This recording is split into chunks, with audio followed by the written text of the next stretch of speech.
നല്ല രീതിക്ക് വിവാദമായിക്കൊണ്ടിരിക്കുന്ന ആളാണ്. സോ ലെറ്റ്സ് വെൽക്കം ദാസേട്ടൻ കോഴിക്കോട്. നമസ്കാരം ചങ്കളെ. എന്താണ് ദാസേട്ടൻ അപ്പൊ നമ്മൾ സോഷ്യൽ മീഡിയ കാണുന്നത്? ഇപ്പം ചിരിയൊക്കെ കൊള്ളാം. ചിരിക്ക് പറ കേക്കട്ടെ. കോഴിക്കോടിന്റെ തന്നെ ഒരു അഭിമാനമായിരുന്നു ദാസേട്ടൻ. ഇപ്പം റീസെന്റ് ആയിട്ട് ഭയങ്കരമായിട്ട് അഭിമാനമാണോ കോഴിക്കോട്ടുകാരോട് ഞാനൊന്ന് ചോദിച്ചോട്ടെ? നിങ്ങൾക്ക് അഭിമാനമാണോ അത് അപമാനമായിട്ടാണോ തോന്നുന്നേ? ഒന്ന് പറയാമോ? കേരളമാണ്. ഇപ്പൊ നമ്മൾ നോക്കുകയാണെന്നുണ്ടെങ്കിൽ ഇപ്പൊ റീസെന്റ് ആയിട്ട് ചെയ്യുന്ന ഷോർട്ട് മൂവീസില് ഇതൊക്കെ ആണെങ്കിലും ഭയങ്കര ഇന്റിമേറ്റ് സീന് കാര്യങ്ങളൊക്കെയാണ്. അപ്പം എന്താണ് ദാസേട്ടൻ അതിനെ പറ്റി പറയാനുള്ളത്? ഞാന് ഇപ്പം നിങ്ങള് സോഷ്യൽ മീഡിയയില് എയറിലാണ് കത്തി നിൽക്കാന്ന് പറഞ്ഞല്ലോ. ഞാൻ എന്താ ചെയ്തത് ശരിക്കും? ആക്ച്വലി തോന്നിവാസം നീ പറ, ഞാനൊന്നും പറയുന്നില്ല, നീ പറ. റീൽസ് ചെയ്താണോ ദാസേട്ടൻ കോഴിക്കോട്? റീൽസ് ചെയ്തതാണോ? ഇപ്പം സംഭവം വേറൊന്നുമല്ല, നിങ്ങൾ ഷോർട്ട് മൂവിക്ക് വേണ്ടിയിട്ട് പല ഇന്റിമേറ്റ് സീൻസും ഷൂട്ട് ചെയ്യുന്നു. പക്ഷെ ആ ഒരു മൂവി ഇറങ്ങുന്ന സമയത്ത് ഈ ഒരു സീൻസ് കാണുന്നില്ല. മാത്രമല്ല നമ്മൾ മെയിൻ ആയിട്ട് പ്രകോപിപ്പിക്കുന്ന ഒരു കാര്യമാണ് ബാക്ക്ഗ്രൗണ്ടിൽ നിന്ന് ആള് തൊട് പിടിക്ക്, അങ്ങനെ പിടിക്ക്, ഇങ്ങനെ പിടിക്ക്, വൈറൽ ആവണ്ടേ എന്നൊക്കെ പറഞ്ഞിട്ട്, അല്ല അങ്ങനെ, അതായത് അങ്ങനെയാണെങ്കിലേ ആളുകൾ കാണൂ എന്നൊക്കെ പറഞ്ഞിട്ടുള്ള ഡയലോഗുകൾ ബാക്ക്ഗ്രൗണ്ടിൽ നിന്ന് ആള് കൊടുക്കുന്നത് നമുക്ക് കേൾക്കാൻ വേണ്ടി പറ്റും. പക്ഷെ ഈ ഒരു സംഭവം ഇറങ്ങുമ്പോൾ ഇതിലൊന്നും പല സീൻസ് നമുക്ക് കാണാൻ വേണ്ടി പറ്റുന്നില്ല. അതുകൊണ്ടാണ് ഞാൻ ചോദിക്കുന്നത്, ഇപ്പൊ ഒരു ഇന്റിമേറ്റ് ഷൂട്ടോ കാര്യങ്ങളോ ചെയ്യുന്നോണ്ട് ഓക്കെ, ഒരു സീനും കാണിക്കുന്നില്ല. ഇവർ പറയുന്നത് എന്താണെന്ന് വെച്ചാൽ അത് പ്രൊമോഷന്റെ ഭാഗമാണ്. എന്തോ ഈ പ്രൊമോഷന്റെ ഭാഗം? ഈ ഡയറക്ടർ വിളിച്ചിട്ടാണോ ഇവിടുത്തെ മീഡിയക്കാരെ വിളിക്കുന്നത്? ആര് വിളിച്ചിട്ടാണ് അവിടെ മീഡിയക്കാരെ വിളിക്കുന്നത്? രേണുസുതി വിളിച്ച് വരുത്തുന്നതാണ്. അതെന്താ ദാസേട്ടൻ കോഴിക്കോടിന്റെ വായിന്ന് അങ്ങോട്ട് വരാത്തെ? അതെന്തുകൊണ്ട് വരുന്നില്ല? ഈ പറഞ്ഞ ഷോർട്ട് ഫിലിമിലോ കാര്യങ്ങളോ ഒന്നും ഇതുപോലുള്ള സീനുകളൊന്നുമില്ല. പ്രൊമോഷൻ കൊടുക്കുന്ന ഇതുപോലെ ഓൺലൈൻ മീഡിയക്കാരെ വിളിച്ചു വരുത്തിയിട്ട് ഏതെങ്കിലും ഒരു ഷോർട്ട് ഫിലിമിന്റെ ഷൂട്ടിന്റെ ഇടയ്ക്ക് ഇതുപോലുള്ള പ്രൊമോഷൻ ചെയ്യുന്നവരെ വിളിച്ചുകൊണ്ട് വരുമോ ദാസ്, മിസ്റ്റർ കുക്കുംബർ ദാസ്? ഞാൻ നിങ്ങളോട് ചോദിക്കുകയാണ്, എന്തുകൊണ്ട്? പിന്നെ പുള്ളിയും പറയുന്നുണ്ട് അത് ഏറ്റവും വലിയ തെറ്റാണെന്നൊക്കെ പുള്ളി പറയുന്നുണ്ട്. നമ്മൾ റിയാക്ഷൻ ചെയ്യുന്ന ആൾക്കാർ അത് കറക്റ്റ് വിവരങ്ങൾ അത് പറഞ്ഞപ്പോൾ അത് തലയിൽ കയറിയെന്ന് മനസ്സിലായിട്ടുണ്ട്.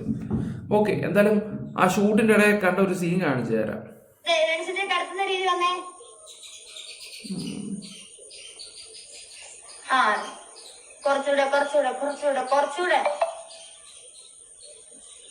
ഒരു മുത്തം കൊടുത്ത് നിർത്തിക്കോട്ടോ. ഒത്തിരി ഒരു നോട്ടം കൂടെ കൊടുത്തരും നല്ല രീതിയില്.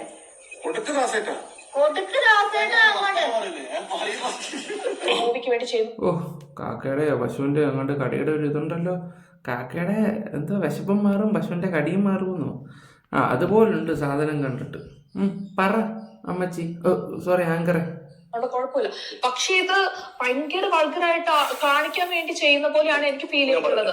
അതായത് ഇതിനു മുമ്പ് ദാസേട്ടൻ കോഴിക്കോട് വ്യക്തി ദാസേട്ടൻ കോഴിക്കോട് എന്നുള്ള വ്യക്തി ഇങ്ങനെ എടുത്തെടുത്ത് പറയാതെ കുക്കുംബർ ദാസ്, ഒള്ളി ദാസ്, അത് മതി. ചെയ്തിട്ടുണ്ട്, നല്ല കണ്ടന്റുകൾ ചെയ്തിട്ടുണ്ട്, നല്ല ആൽബംസ് ചെയ്തിട്ടുണ്ട്, സമൂഹത്തിന് ഗുണകരമായ പല കാര്യങ്ങളും ചെയ്തിട്ടുണ്ട്. അതൊന്നും സോഷ്യൽ മീഡിയക്ക് വേണ്ട. അതൊന്നും സോഷ്യൽ മീഡിയ കാണുന്നില്ല, കണ്ട രീതിയിൽ ശ്രദ്ധിക്കുന്നില്ല. ഞാൻ സാധാരണ റീൽസിൽ കൂടെ വന്നൊരു വ്യക്തിയാണ്. അപ്പം നല്ല വൈറലായ റീൽസ് ഞാൻ ചെയ്തിട്ടുണ്ട്. അതെ, ആദ്യമൊക്കെ ചെയ്തത് പക്കാ കോമാളിത്തരമായിരുന്നു. കോമാളിത്തരം എന്ന് പറഞ്ഞാൽ ചെരിപ്പൂര് കളിക്കാൻ തോന്നുന്നത്. പിന്നെ അങ്ങോട്ട് പുള്ളി മാസ കഥാപാത്രങ്ങളും കാര്യങ്ങളൊക്കെ ചെയ്ത് ചില സീനൊക്കെ നമ്മളെ പേടിപ്പെടുത്തുന്ന രീതിയിലൊക്കെ നല്ല അഭിനയം കാര്യങ്ങളൊക്കെ കാഴ്ചവെച്ചൊരു വ്യക്തിയല്ല. നമ്മൾ പറയുമ്പോൾ എല്ലാം കൂടെ പറയുമല്ലോ.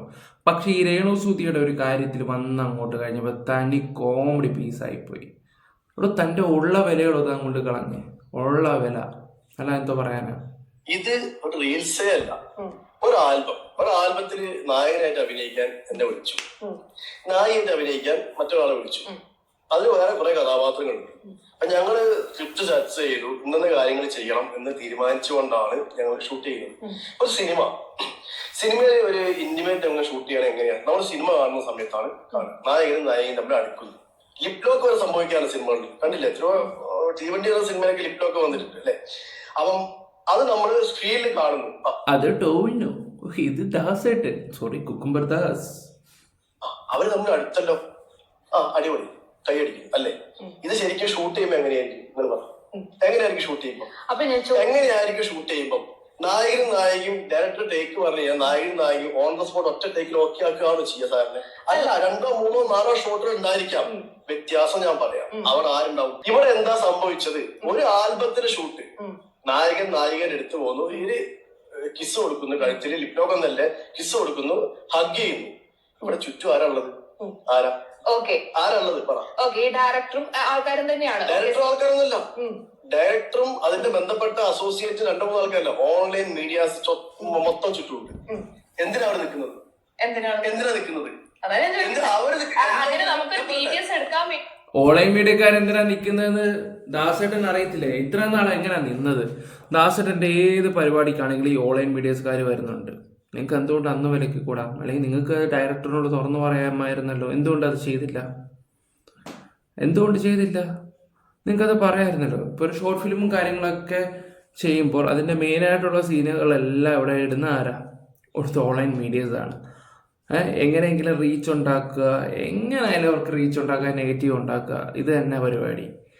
നമ്മളൊക്കെ തമ്പ്ലൈനൊക്കെ ഇട്ടാൽ മാത്രമേ ഉള്ളൂ എന്താ പറയുക സുനാമിക്ക് പ്രശ്നങ്ങളുണ്ടാകത്തുള്ളൂ. നമ്മളൊക്കെ തമ്പ്ലൈനൊക്കെ മിസ്ലീഡിങ് എഴുതി വെച്ചാൽ ഈ പറയുന്ന രേണു സുധിക്ക് അത് പ്രശ്നമാണ്. അവള് ഇവനുമൊക്കെ കാണിച്ചു കൂട്ടുന്നത് കഷ്ടം. ഞാൻ പറയട്ടെ ഞാൻ വിളിച്ചു വരുത്തി വന്ന ആൾക്കാരല്ല. ഞാനൊരു സിനിമയിൽ ഒരു 4-5 സിനിമകളിൽ അഭിനയിച്ച് എന്റെ സിനിമ തിയേറ്ററൊക്കെ ഇറങ്ങിയിട്ടുണ്ട്. ഇല്ലാതെ പല ആൾക്കാരും പറയും തിയേറ്ററിൽ ഇറങ്ങി അപൂർവത്വമായ തിയേറ്റർ ഇറങ്ങിയ സിനിമ. ആ സിനിമയിൽ അഭിനയിക്കുന്ന ആക്ടർ എനിക്കറിയാം എന്ത് നമ്മൾ ചെയ്യുന്ന സാധനങ്ങൾ ആൾക്കാർ എവിടെ കാണണം? തിയേറ്ററിൽ കാണും, ബിസ്ക്രീനിൽ കാണും, അല്ലെങ്കിൽ യൂട്യൂബിൽ കാണും, അല്ലെ? അതാണ് അതിന്റെ ഒരു മാന്യത. അതിന് വ്യത്യസ്തമായിക്കൊണ്ട് ഞാൻ അവിടെ വന്നു കഴിയുന്ന സമയത്താണ് പല ഓൺലൈൻ മീഡിയാസ് ഞാൻ കാണുന്നത്. അപ്പൊ അവിടുത്തെ മൊത്തം ഒരു അന്തരീക്ഷം, മൊത്തം ക്രൂസ് എന്ന് പറയുന്നത് എന്താ? ഇവരെ വിളിച്ചു വരുത്തി ഇവർ വന്നതാണ്, ആണോ അല്ലേ? പ്രതികരിച്ചില്ലെങ്കിൽ നമ്മൾ അഭിനയിക്കാൻ ഒക്കെ കാര്യങ്ങൾ സെറ്റാക്കി ക്യാമറ വെച്ച് കഴിഞ്ഞിട്ട് ഞാൻ അഭിനയിക്കാൻ പോകില്ല, ഞാൻ ഒരിക്കലും ചെയ്യുന്ന ആളല്ല. നമ്മളെ വിശ്വസിച്ച് നമ്മൾ വന്ന് നമുക്ക് വേണ്ടി ഇത്തിരി തെരവ് ചെയ്ത് കഴിഞ്ഞിട്ട് അവിടെ വന്നിട്ട് ഞാൻ തിരിച്ചു പോകാന്ന് പറയാൻ മാത്രം അത്ര ഒരു മറ്റുള്ള ആൾക്കാരെ വേദനിപ്പിക്കുന്ന നിലപാട് എനിക്കില്ല. എനിക്കവിടെ പറയാം, എനിക്ക് തിരിച്ചു പോകണമെന്ന് പറയാം. പക്ഷെ അവിടെ ഞാൻ ചെയ്ത അവിടെ തലേദിവസം ഞങ്ങൾ സംസാരിച്ച കാര്യങ്ങള് നായകൻ അടുക്കുന്നു, അത് റൊമാന്റിക് ആയിട്ട് ആ ഭാവം വരുന്നു, അവരെ കഴുത്തിൽ ഉമ്മ വെക്കുന്നു, ഹഗ് ചെയ്യുന്നു. ആ കാര്യങ്ങൾ ഈ പറഞ്ഞ ഡയറക്ടറാണ് പിറകുന്ന് വിവരിച്ചത്. ഇങ്ങനെ ചെയ്യും ആസന, എങ്ങനെ ചെയ്യും, അത് വൈറലാവേണ്ടതൊന്നും പറഞ്ഞിട്ടുണ്ട്. അത് വെറുതെ അങ്ങനെ പരാമർശമില്ല. ഇന്ന കാര്യം കുറച്ചുകൂടെ അടുപ്പ് ദാസന്റെ കഴുത്തിൽ ഉമ്മ വെക്കു ദാസന്റെ പറഞ്ഞിട്ടുണ്ട്. പക്ഷെ അത് വിവാദമായി, വൈറലായി. കാരണം ഒരു കാര്യം കൂടി ഉണ്ട്, ദാസന്റെ കൂടെ അഭിനയിച്ചോണ്ടല്ല, ആരാ എഗെയിൻസ്റ്റ് നിൽക്കുന്ന ആരാ? ഓപ്പോസിറ്റ് നിൽക്കുന്ന ആരാ? രേണു സുധി. കേരളത്തിൽ ഇത്രയും കൂടുതൽ വൈറലായിക്കൊണ്ടിരിക്കുന്നത്, ഇത്രയും കൂടുതൽ ലോകമെമ്പാടുമുള്ള ആളുകൾ സോഷ്യൽ മീഡിയ എന്ന വാക്ക് ഉപയോഗിക്കുമ്പോൾ രേണു സുധിയാണ് ഏറ്റവും കൂടുതൽ വൈറലായ വ്യക്തി, അല്ലേ? അവരായതുകൊണ്ട് സാധനം കത്തിക്കപ്പെടും. അതാണ് അവിടെ സംഭവിച്ചത്. ഇവിടെ ഓൺലൈൻ മീഡിയക്കാരെ വിളിച്ചു വരുത്തുന്നവരെ ഒരു വ്യക്തി രേണു സുധിയാണ്. എവിടെ പോയാലും അവർക്ക് ലൊക്കേഷൻ ഇട്ട് കൊടുക്കും, ഇന്ന സ്ഥലത്ത് ഞാൻ ഉണ്ടാവും എന്ന് പറയുന്നവരാണ് ഈ രേണു സുധി തന്നെയാണ്. ഇത് ആർക്കെങ്കിലും അറിയാവോ? നമ്മൾ ഒരുപാട് വട്ടം നമ്മുടെ വീഡിയോസിനകത്ത് എല്ലാവരോടും വിളിച്ചു പറഞ്ഞപ്പം അവരാരും ഇത് വിശ്വസിച്ചിട്ടില്ല. ഇത് ആ ഡയറക്ടർ തന്നെ പലയിടത്തും പറയുന്നുണ്ടായിരുന്നു, രേണുവാണ് ഇവിടെ വിളിച്ചു വരുത്തുന്നതെന്നുള്ള രീതിയിൽ. രേണുവിനെ അറിയാം, രേണു വന്നു കഴിഞ്ഞാൽ എന്തെങ്കിലുമൊക്കെ വിവരമൊക്കെ പറയും, അതെടുത്ത് നമ്മൾ റിയാക്ട് ചെയ്യുമ്പം അറിയാലോ അത് ഏത് ചാനലാണ് ഷൂട്ട് ചെയ്ത് അവർക്കും ഗുണമാണ്. അവരുടെ പേര് ഉൾപ്പെടെ നമ്മൾ പറയും, അല്ലെങ്കിൽ അവരുടെ പേര് ഉൾപ്പെടെ ചാനലിൻ്റെ ഇത് നമ്മൾ വെക്കും. ഇതൊക്കെ ചേച്ചിയുടെ വമ്പം കളികളാണ്. ദാസേട്ടന് അത്ര മണ്ടനൊന്നും അല്ല, ഇപ്പം അവൻ വെളുപ്പിക്കാൻ വേണ്ടി വന്നിരിക്കുകയാണ്, കള്ളപ്പന്നി. വൈറലാവാൻ വേണ്ടിയിട്ട് എന്ത് തെമ്മാടിത്തരം കാണിക്കാമെന്നാണ് അപ്പൊ ദാസേട്ടൻ പറഞ്ഞത്. ഒരിക്കലുമല്ല. ഞാൻ പറഞ്ഞല്ലോ, അവിടെ ദാസേട്ടൻ കൊടുക്കുന്ന വ്യക്തി നായകനായി കള്ളു ചെത്തുകാരനായി അവിടെ അഭിനയിച്ചതാണ്. കുക്കുംബർ ദാസ്, അത് മതി, അല്ലെങ്കിൽ ദാസൻ കേട്ടോ. കോഴിക്കോടൊന്നും വെച്ചൊന്നും വേണ്ട. ആ സിനിമകളിലായാലും അവർ അഭിനയിക്കും, അല്ലേ?